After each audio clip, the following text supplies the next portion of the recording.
देवर भौजी के फील से, करू ने मजाक देवर भौजी के फील से। होली में न चोली रंग बैब मोबिल से, होली में न चोली रंग बैब मोबिल से।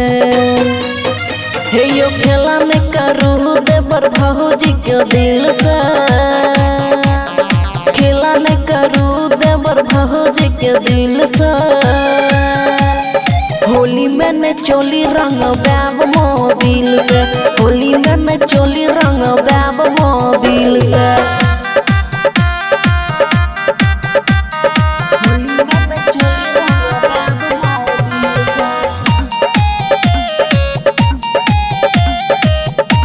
खुशी रिकॉर्डिंग स्टूडियो बलुआहा।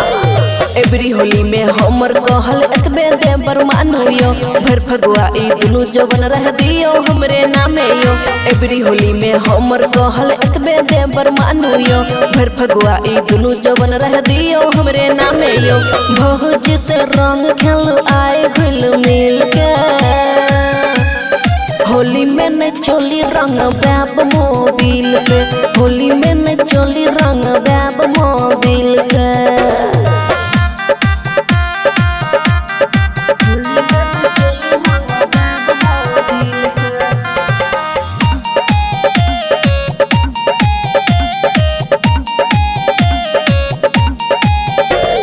लाल पियर से ने रघु नरेंद्र हमर ऊंचा खालायो, जबे डलबे अमन खुशी के लगते बड़ी जारायो।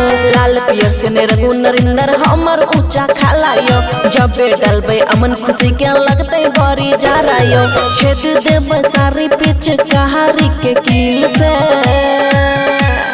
होली में न चोली रंग बैब मोबिल से, होली में न चोली रंग बैब मोबिल से। बुझलिए? खुशी रिकॉर्डिंग स्टूडियो बलुआहा।